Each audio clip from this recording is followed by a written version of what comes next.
Good afternoon. You're listening to Ken Hudnall. This is the Ken Hudnall Show. Coming to you from our studios right here in exciting El Paso, Texas. Gateway to the Old West and the most haunted city in the country. Well, today's April 28th, the 118th day of the year. Just 247 days remaining the year is over with. It's National Superhero Day. So put your cape on and go fly around the front yard. Save the Frogs Day. Ribbit. Global Pay It Forward Day. World Day for Safety and Health at Work. Kiss Your Mate Day. National Blueberry Pie Day. Clean Comedy Day. National Cubicle Day.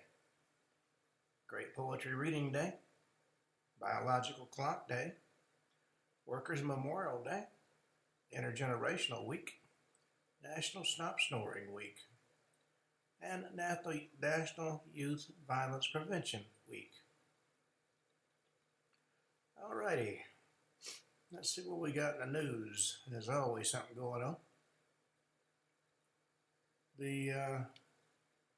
President Trump has displayed the mugshots of 100 illegal aliens on the White House lawn. He is adamant about getting these folks out of the country. Well, Trump threats boosted Canada's Carney, hurt the Conservatives as the country votes for a new leader there. He's offered him the chance to become the 51st state. Now, there was a raid in Colorado Springs, an underground nightclub.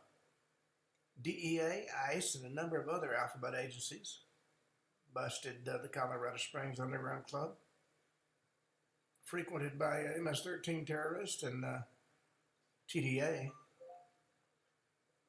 Now, I understand they also found some military there. They arrested 114 illegal immigrants at that venue. There were more than 200 people there.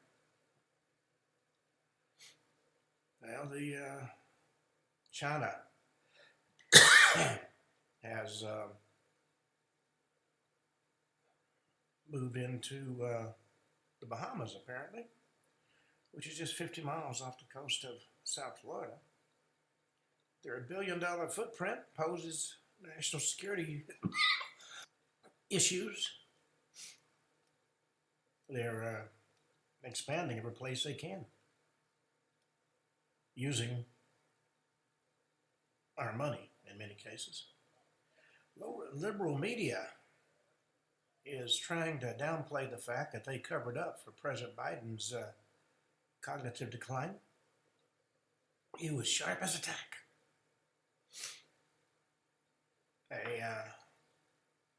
On an Air Alaska flight, a passenger went into the bathroom to vape. But there's sensors everywhere, and the pilot said, if that doesn't stop, I'm turning this plane around. Well, President Trump says due to the tariffs, income tax is going to be cut and maybe eliminated. And of course, we still have activist judges trying to draw lines in the sand. They can't get with the program. They need to leave. Well, the Playboy twins, stunning young ladies, have, they talked about, in their book, they talked about troubling experiences with Hugh Hefner that crumbled their identities, led to substance abuse. They were 19 years old at the time. The White House spokesperson unloaded on a CNN guest for saying there's a lot of suspicion about President Trump's weight loss. Look at my dress. It's completely ruined. Holly has reignited the Pelosi Act, which is supposed to ban lawmakers from trading stocks. They were all supposed to be in a blind trust. But Pelosi and a number of others have used their insider knowledge to create unbelievable fortunes. Well, the debt crisis has gotten worse. According to statistics, 1 in 4 Americans are forced to choose between bills and basics. President Trump has just finished his first 100 days, and the liberals are just beside themselves that he seems to be succeeding. New study shows that ABC, NBC, and CBS, their coverage of President Trump has been 92% negative.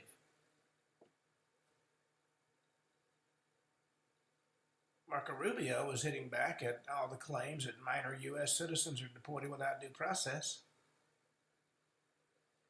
Now, I'll be the first one to say, government doesn't always do what the government's supposed to do. But at the same time, if they're here illegally, where's the due process we were entitled to before they came?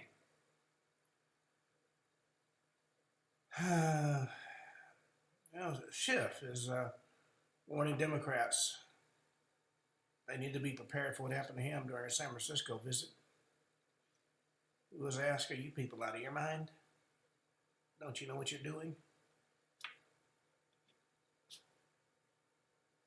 Now, Speaker of the House Johnson says Congress has not ceded authority to Trump. System is still working. And there's a very fetching photo of Ivanka Trump on the Fox News. She is surfing, and she does know how to wear a very skimpy bathing suit, let me tell you. Kim Kardashian is going to be testifying in a trial in France regarding the grandpa robbers. Some of them are up in their 70s. She was tied up and robbed of $10 million in jewels. Now, let me ask you, who travels or should travel with $10 million in jewelry? I find the whole concept ridiculous. Well, Pope Francis' tomb has been opened to mourners as thousands line up.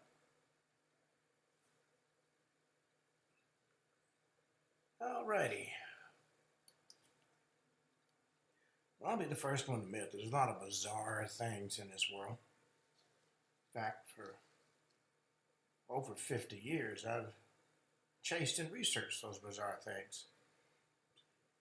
From doing ghost tours to exploring secret underground tunnels. But one topic that I found fascinating are the so-called men in black. They've existed in the realm of myth and legend. I've heard they're members of a organization created by the U.S. government that stalks the fringes of UFO sightings, silences witnesses, suppresses information. Even a movie franchise based on it, starring Will Smith and Tommy Lee Jones. And of course, popular culture has picked up the image, portraying them as government agents with a penchant for oversized sunglasses. But in reality, the truth's a little bit more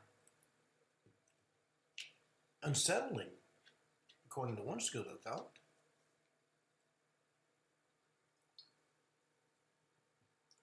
Evidence that has come to light through investigation and interviews paints a chilling picture of a, I guess we could say, a more sinister entity.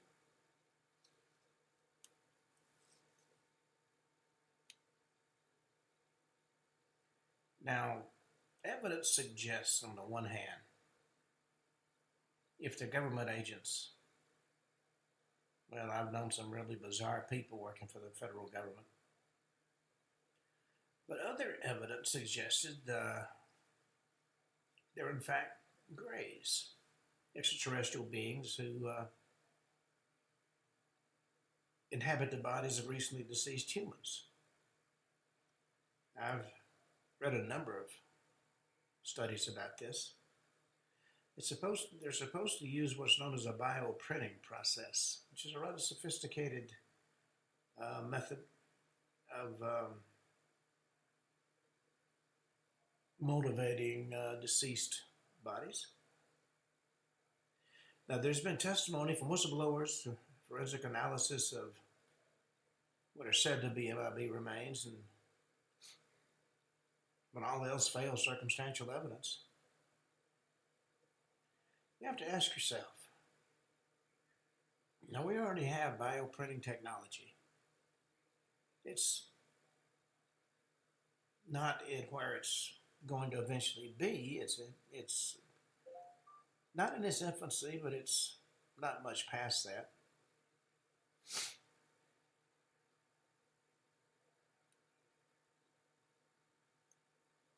Now, the image of the Men in Black that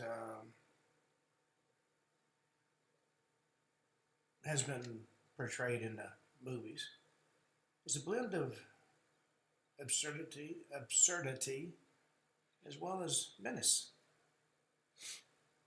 From a sinister portrayal in the popular film franchise with Will Smith and Tommy Lee Jones, to the somewhat stilted version we see on TV shows and documentaries. They've become, at one and the same time, a symbol of government secrecy and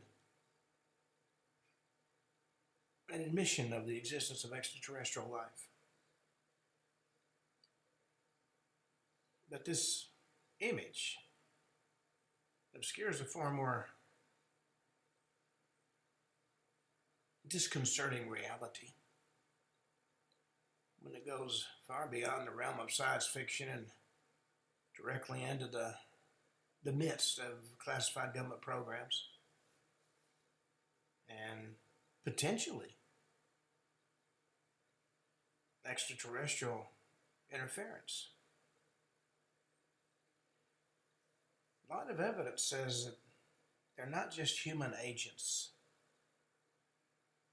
but in actuality something a little bit more disturbing.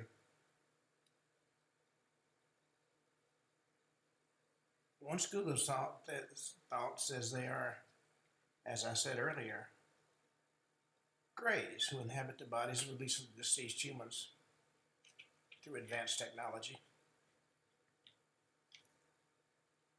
Now, the popular conception of MIBs are they're clumsy government agents tasked with suppressing information about UFO sightings and extraterrestrial encounters.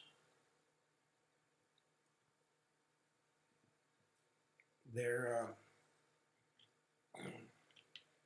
black suits are seen as for lack of a better term, a uniform. But this view ignores crucial inconsistencies within the reported encounters. A lot of witnesses say that the interactions with the MIBs reveal that these entities' movements are stiff and unnatural. Their speech patterns are stilted. Their overall demeanor suggests that they're not exactly comfortable in their activities. They aren't the suave, sophisticated actions of professional secret agents of a government agency. And their black suits, according to a number of witnesses, aren't really a fashion statement per se. but in actuality, a way to take your attention from the fact that their bodies are less than perfect. The early reported encounters with individuals that we've come to know as MIBs quite often lack consistency. There's inherent flaws in building a narrative around something you really don't understand. And while some accounts describe sharply dressed, highly intelligent individuals who exude an aura of governmental authority, other descriptions point to figures whose movements are jerky and unnatural. Their speech is hesitant. They appear, in many cases, disoriented and confused. And these descriptions have been a way to discredit the reports, but in actuality, the inconsistencies in descriptions point more to something unusual about the entities as opposed to witnesses making things up. If in fact we are dealing with reanimated dead bodies, as some people suggest, a lot of these inconsistencies will be explained. Since they're, by all accounts, not human themselves, their attempt to imitate human characteristics and activities would not be 100%. There's one incident that was pointed to in Nevada from the early 1950s. The witness was visited by two men in black suits. He said they had an unnervingly cold demeanor. Their eyes were devoid of any warmth or emotion. And as he talked about what happened, it became clear that his interaction was not typical of a normal MIB narrative. One of the men had a slight limp. His movements were less than fluid. He appeared to have motor control issues. Now, these details were dismissed by investigators as inconsistencies at the time he told his story.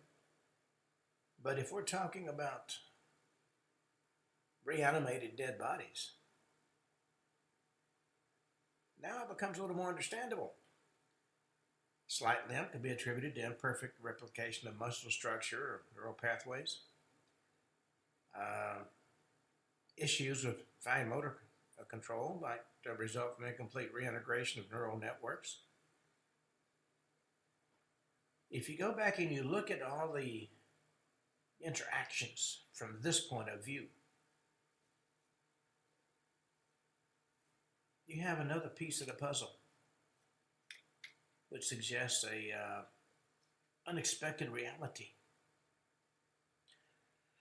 Now, the inherent variability in the physical presentations of MIB agents, which we haven't paid that much attention to in the past, forms a major part of this approach. The inconsistencies across numerous eyewitness accounts aren't random variations, but they may well reflect limitations and outcomes inherent in the process of bioprinting and reanimation.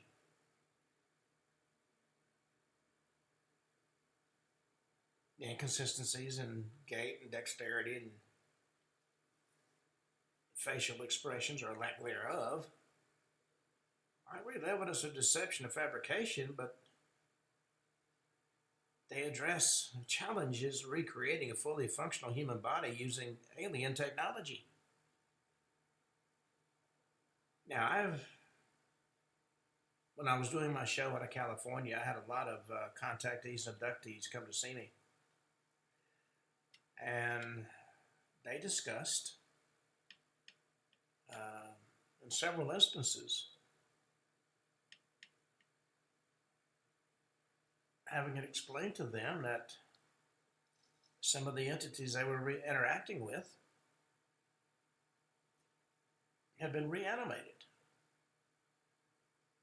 Now, at that point in time, and this was late 80s, early 90s, that really didn't have a major impact into our understanding of what was going on. But coming from the point of view that the MIBs are actually reanimated entities, now it starts to make a cohesive sense. Now, this approach provides an underpinning, if you will, to the image of MIBs. The popular image, carefully constructed to both intrigue and dismiss, serves only to mask a far more troubling reality. And the persistent use of black suits, which you find in almost every MIB account, does warrant a further investigation. Closer examination of all the different stories reveals that the suits aren't being used to create an aura of authority, but actually conceal what was beneath them. The suits are often described as being a little bit too large or a little bit too small for the occupant. And they could be looked at as attempts to accommodate the imperfect physical dimensions of a bioprinted body.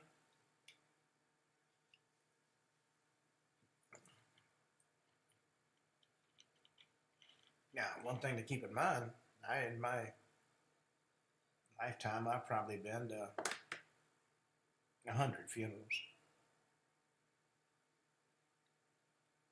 In over 75 or 80% of them,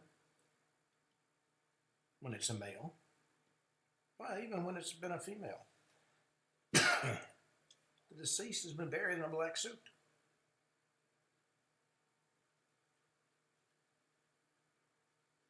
I mean, this is traditional funeral attire. The black suit,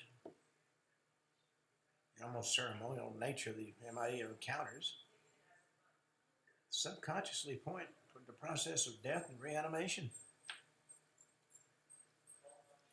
Subconsciously, we associate black suits with funerals, with death. And it subtly reinforces the narrative of repurposing a deceased body.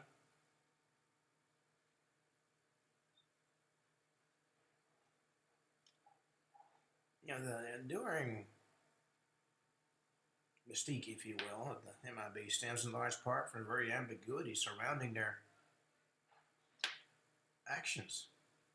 Their black suit, their mysterious appearance, their ability to disappear without a trace. That raises a lot of questions and makes it very, very difficult to actually determine the reality of what we're dealing with here.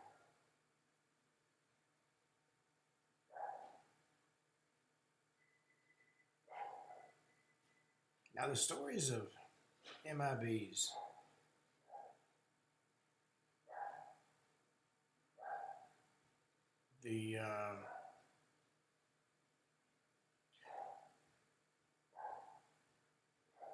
had its beginnings in many, many cases with shook up individuals calling the local sheriff or the police to report something. Now, of course, the assumption, since usually this was in relation to a UFO, the assumption, of course, was it was a federal agency involved. And quite often, when MIB introduced himself, he would use the name of somebody at the local military base with a different rank. If there was a Sergeant Smith, the MIB would introduce himself as Colonel Smith. And usually, after hearing the story from the witness, they would scare the ever crap out of him, want to not talk about anything.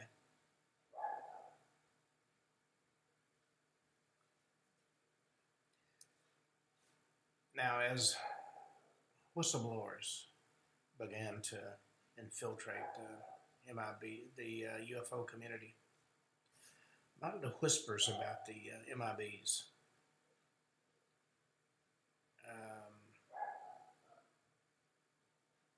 those are accounts of encountering the men in black painted a picture of a clandestine operation far exceeding the scope of any known government agency. One whistleblower, former technician at a now closed down Nevada test site, talked about his encounter with the MIB during a routine equipment check.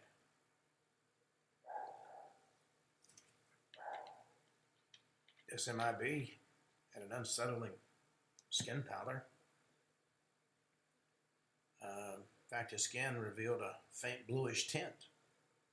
His movements were stiff and jerky. The black suit, perfectly tailored, but it didn't mask the gauntness of his physique.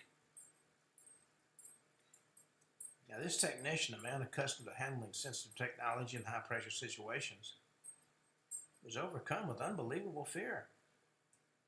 The agent's eyes, large and almond-shaped, conveyed an intelligence that was both terrifying and utterly alien. The conversation quickly became an interrogation.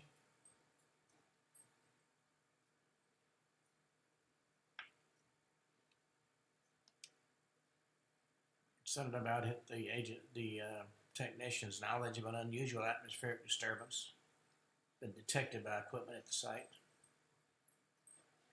The disturbance that was linked to a series of unexplainable aerial phenomena seen by other personnel.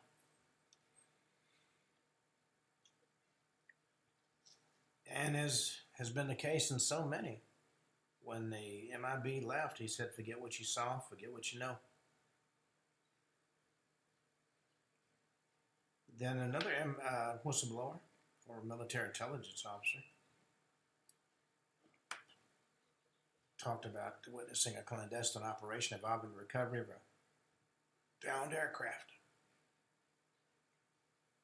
An aircraft that's clearly not of terrestrial origin or construction. The intelligence officer's job involved analyzing intelligence gathered from the crash site, and as part of his job, he made an unsettling discovery. The pilot's body, what remained of it, was transported not to a morgue, but to a highly secure off-the-books military facility. And further investigation conducted under the cover of night and revealed the truth. That facility was dedicated to a disturbing process: reanimation of deceased human bodies using advanced bioprinting technology. And according to this intelligence officer, it employed a complex combination of genetic manipulation, nanotechnology, and unknown extraterrestrial components to basically reboot the human form. Created an empty vessel for an alien consciousness to inhabit.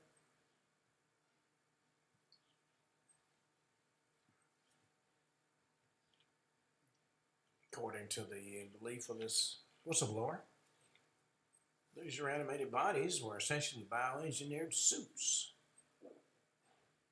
though they lacked the genuine humanity and organic complexity that made them human.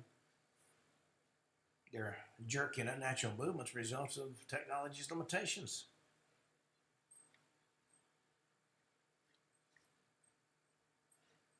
There was another whistleblower, former employee at a major aerospace corporation, had a different, though, shall we say, disturbing perspective.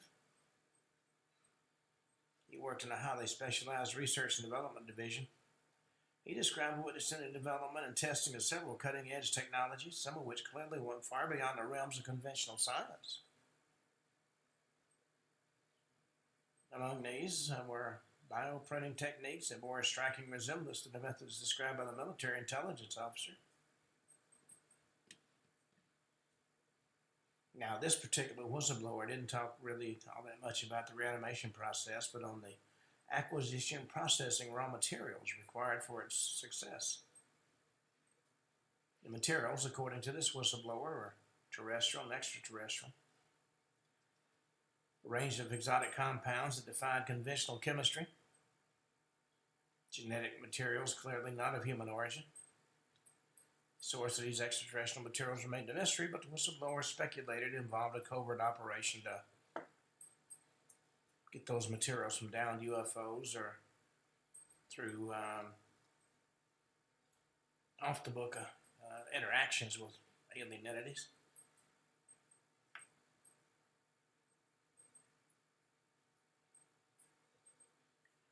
Now, when you look at the whistleblowers and you look at some of the stories told by witnesses, you begin to see MIBs are not, in most cases, human agents. They're proxies, agents of an alien presence operating on Earth. And the accounts uniformly describe individuals exhibiting physical characteristics inconsistent with human physiology, such as the pale skin, the large almond-shaped eyes, jerky movements.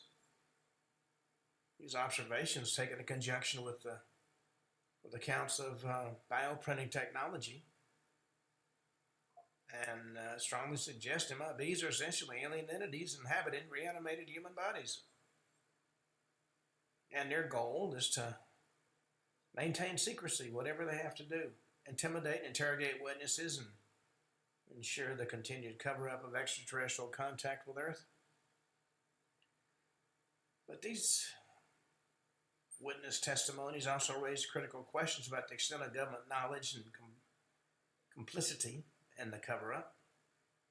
Are these isolated incidents, or are they indicative of a much broader, more systematic cover-up involving high-ranking officials and powerful institutions? Are the governments of the world protecting their citizens from a potentially dangerous alien presence, or are they colluding with the alien presence? Well, if you look at the whistleblower accounts, they tell a story that challenges the accepted narratives and pushes us toward confronting the possibility that the popular image of the MIB is actually a smokescreen. They're not actually figures of popular fiction. They're something far more unsettling, far more alien.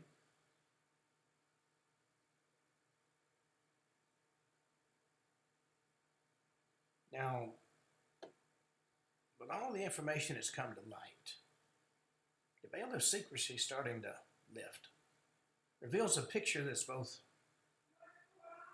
disturbing and unsettling. The question is, how do we confront it?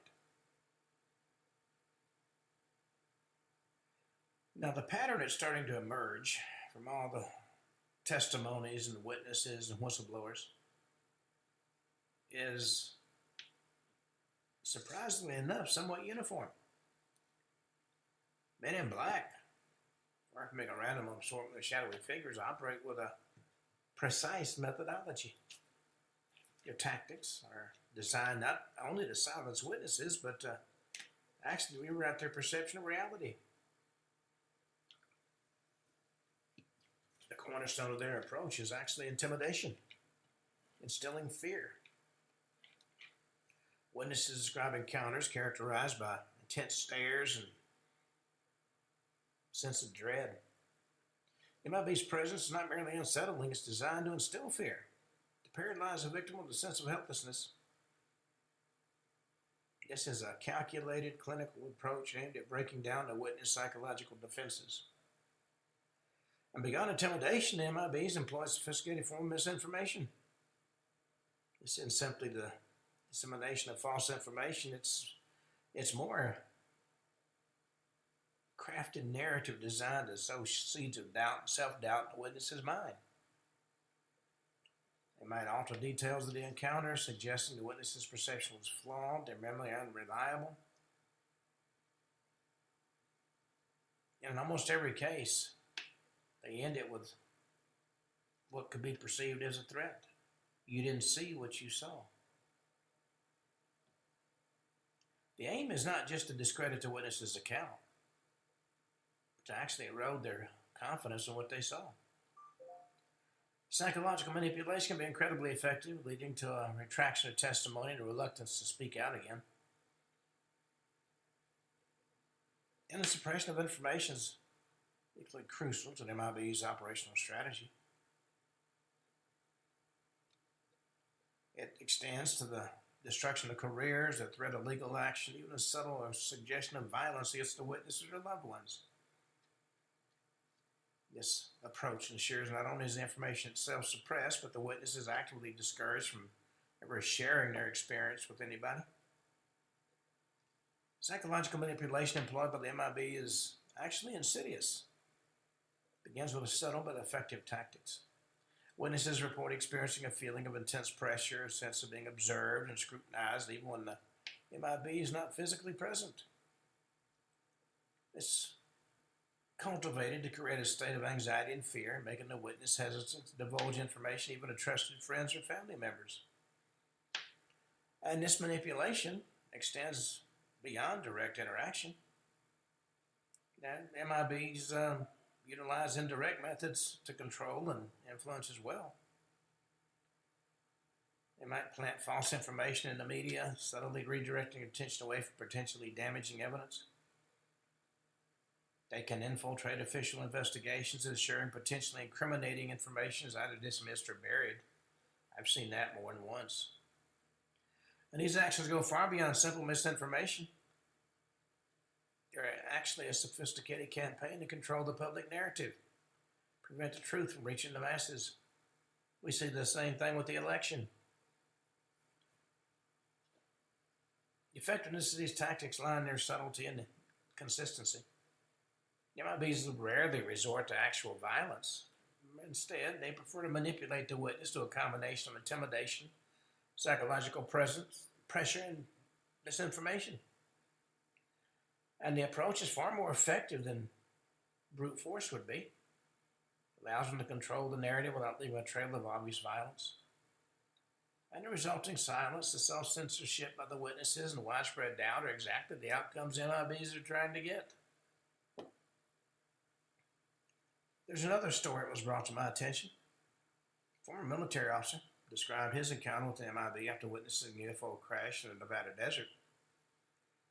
He initially reported the event through official channels and was quickly dismissed as delusional. And then came the visits, not by uniformed officers, not by his peers, but by men in black suits.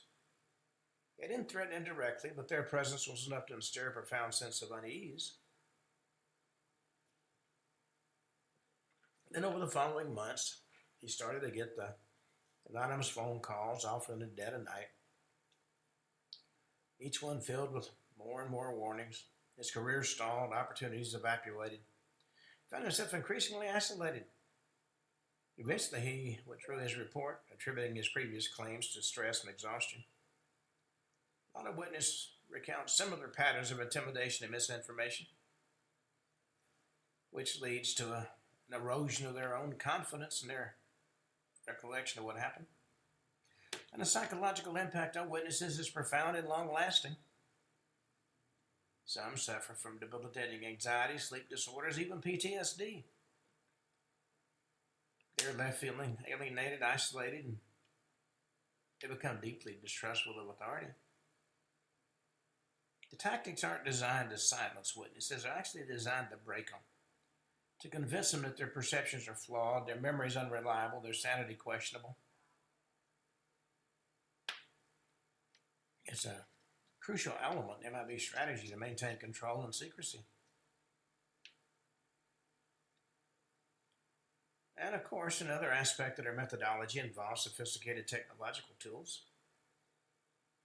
Witnesses report unexplained phenomena such as electronic interference, unexplained malfunctions of recording devices, and even instances of memory manipulation. And these technologies go far beyond anything currently understood. They appear designed not only to record and monitor individuals, but to alter perceptions and memories.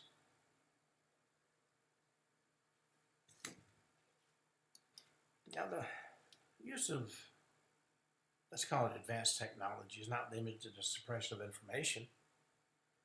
It also plays a role in MIB's ability to remain undetected. A lot of the stories suggest cloaking technology, allowing them to appear and disappear at will. And they have an innate ability to disrupt the electronic surveillance equipment, which would account for the difficulties a lot of investigators have experienced in gathering evidence.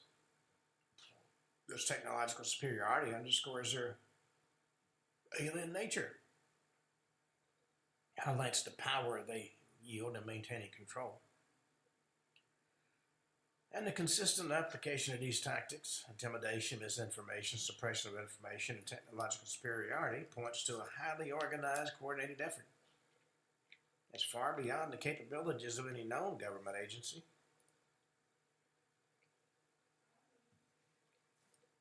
The structured approach suggests a level of planning and resources only a technologically advanced civilization could provide. Now, the MIB are a deliberate, well-funded, and technologically advanced force actively suppressing knowledge of extraterrestrial contact. And quite often they work with human assistance. The message that, for example, every year at the 4th of July, Roswell has a UFO event. I spoke there for 10 years. But when I didn't give the message the writer who gained control of the organization wanted given, I was excluded. And in fact, everybody involved in ensuring that I spoke there was excluded.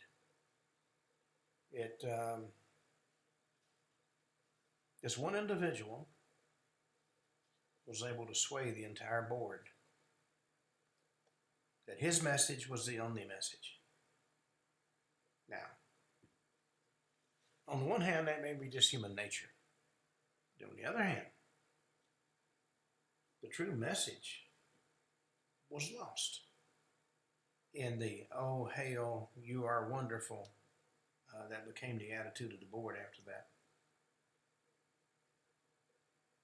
Now, the analysis of all the tactics that have been used by the MIBs and their human puppets reveals the disturbing truth. They're not just simply agents of intimidation. They are actually architects of a sophisticated system designed to control the flow of information, manipulate the human psyche. Their actions literally force a reconsideration of the power dynamics at play. If they can do this with individuals, they can do it on a global scale. The implication of a non-human intelligence actively managing the human response to extraterrestrial contact is somewhat unsettling. It openly challenges our sense of autonomy and control over our own destiny.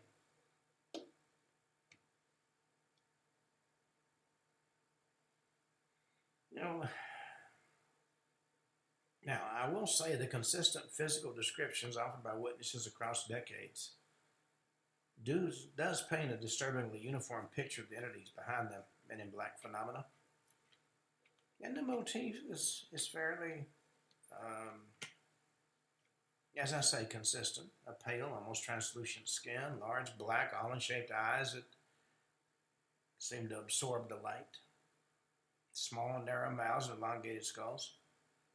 That strongly suggests a single species. In fact, they favor the widely reported gray, prevalent in UL literature and anecdotal accounts. The grays aren't simply a product of mass hysteria or fictional embellishment. The similarities in descriptions spanning continents and cultures point to a consistent biological reality. And the behavior is also consistent. Unnerving stillness and almost robotic precision in their account movements and a disconcerting lack of emotional expression. These traits, coupled with their advanced technology and apparent control over human witnesses, solidify the link between the Greys and MIBs. I've got a figure that was crafted and given to me years ago of a Grey. And when I'd go to events, I'd have him sitting in the back seat with one arm up on the window. His elbow out the window. And it would literally freak people out. And the convergence of physical and behavioral descriptions that have come from all walks of life and all continents strengthens the hypothesis that men in black are not really human, but rather extraterrestrial entities. Uniformity in description warrants a deeper scientific investigation, though. Are we dealing with a single species or a broader classification with subtle variations?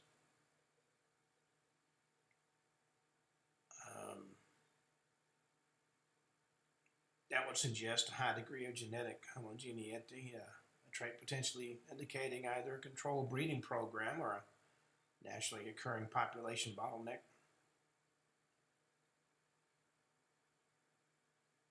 This consistent physical attributes could also point to adaptation to a specific environment. Now, the behavioral patterns observed in alleged Grey interactions are just as crucial to understanding their nature. The lack of emotional expression, often interpreted as coldness or indifference, may be a consequence of a fundamentally different neurological structure or communication system. Human emotions expressed through facial expressions and body language might simply be incomprehensible to a species with a different evolutionary history. The meticulousness and precision their interaction with human witnesses suggest a highly organized intelligence capable of long-term planning and strategic deception. The methodical intimidation tactics employed by the MIB reinforces it, pointing to a well-defined operational structure and advanced psychological understanding of human responses to various emotions. The calculated control exerted over the witness's narrative suggests sophisticated manipulation of human perception and memory, which makes you have to ask, are we dealing with a species driven by purely pragmatic goals, or are there more complex social and political factors in play? The technology employed by the Greys, or at least the technology utilized by the entities we're calling MIBs, is arguably the most compelling aspect of the phenomenon. The ability to seamlessly inhabit human bodies suggests a mastery of advanced bioprinting techniques or potentially even sophisticated genetic manipulation. The precision required to replicate human physiology and neurological functions to the extent described by witnesses is unbelievably staggering. The clumsy movements often reported might be a consequence of the incongruences between the alien biology and human form.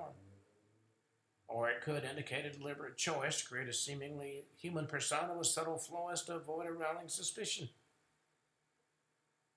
The black suits, seemingly an arbitrarily stylistic choice, might serve a more practical purpose, which covers up the pallor of the reanimated bodies and conceals any residual anomalies resulting from the reanimation process.